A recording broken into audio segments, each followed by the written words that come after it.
as we are partially through earnings season now, what is kind of your big picture read through here? Are we going to see sort of this continued pressure perhaps on stocks from some of these numbers? As you mentioned, I think it's going to be very idiosyncratic over the course of the next couple of weeks as earnings come out. Yeah, we do have GDP, we have PCE coming out this week, so I think that's going to drive some market volatility when those numbers come out as well. But I really think it's going to come down to individual stock selection. You talked about Verizon, earlier on the show. Again, that's a stock that we rated 4 stars. Coming into earnings, it was trading at almost a 30% discount in our view to our fair value. Pays a nice, healthy 6.8% dividend yield. So after earnings, I know our analysts maintained our $54 per share fair value estimate. Noted that this company is just executing on all fronts. But even more importantly, I think we have a differentiated investment thesis from the rest of the street at this point. And I think what we're really looking for, and we're actually starting to see some indications now that the wireless industry is going to actually start acting more like an oligopoly going forward. And as such, they're going to compete less on price. They're going to be able to start seeing their operating margins, rise over time. So I think that's a big reason why we think Verizon and AT&T as well are also very undervalued today. And what about, what's interesting, David, so in terms of where you see opportunity here, you talk about communications, you also like real estate, even with concern about urban office valuations, obviously that gets a lot of attention and headlines, David. Yeah, so I think real estate's got a number of different things, going for a lot of negative sentiment in the sector overall, and of course that being driven by valuations for urban office space. An area I would still personally want to shy away from, but we see a lot of value in, the real estate sector, overall away from that.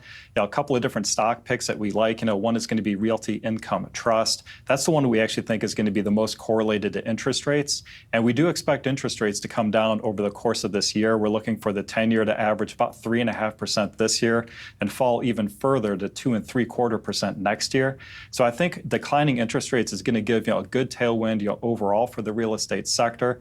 But a lot of those other subsectors within real estate, like the healthcare area, we see a lot of interesting valuations today. David, is there any area that is not going to get a tailwind from those interest rates coming in? Well, there's a couple of different areas of the market that we think have just run up, too far, too fast. One of them being the technology sector overall. While it was one of the most undervalued sectors coming into 2023, Morningstar U.S. Technology Index was up, I believe, 59% last year. At this point, it's trading about 5 to 10%, overvalued in our view. So I actually see, better opportunities, to lock in some profits in the tech sector, take those gains, put them into some of those areas that lagged last year that are still undervalued. It's interesting, Dave, when we talk about tech, it wasn't so long ago, we would have plenty of bulls come on the show and say, listen, part of the reason they were bullish about 2024 is because they expected to see this broadening in the rally, David. But really, as we sit here in January, we're all just talking about big tech again, right? I mean, can the rally continue if it stays so focused, or no, it does need to broaden? It does need to broaden. So when you look at the market, last year, it was so concentrated, in the Magnificent Seven stocks. Coming into last year, a lot of them were very undervalued. I mean, 6 of those 7 stocks were either 4 or 5-star rated stocks in our view. At this point, it's exactly the opposite. 6 of those 7 stocks are actually now all 3-star stocks. They're all pretty close to fair value in our view. We actually think Apple has run up too high. That's now a 2-star rated stock. So I think that story is behind us. That's a 2023 story. When we look for value today, now broadly speaking, we think the market is pretty close to fair value. We're not seeing a lot of upside away from just kind of normalized returns going forward for the market itself. But when we break it down, we do see value in the value sector. So value stocks as a category do trade at a 10% discount to our fair value. I think that's a good area to overweight today. I'd probably underweight core stocks, maybe underweight growth stocks slightly as well.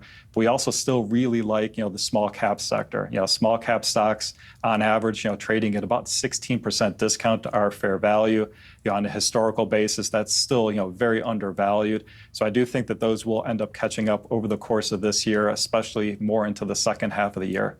David, if I may to go back to tech for a moment, I mean, maybe you weren't saying it, but man, if I had $1 for every person in the last year who told us the rally has to broaden to continue, and it didn't broaden, and it continued. Right? So, I mean, I understand what you're saying about the valuations being different now than they were then, but it hasn't come to pass. I'm just wondering what exactly is going to change. Like, are these tech companies going to disappoint with their earnings, or what will be the catalyst to have that flip?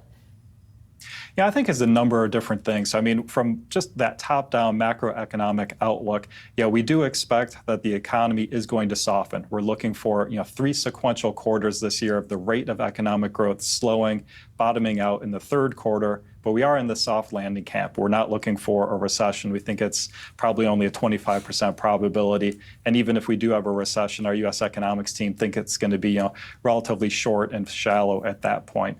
We also do think interest rates will end up coming down over the course of this year as well. So between the economy slowing but not going into recession, I think that's going to weigh on the tech sector. We're not going to see the same kind of earnings growth that some people might be pricing in at this point.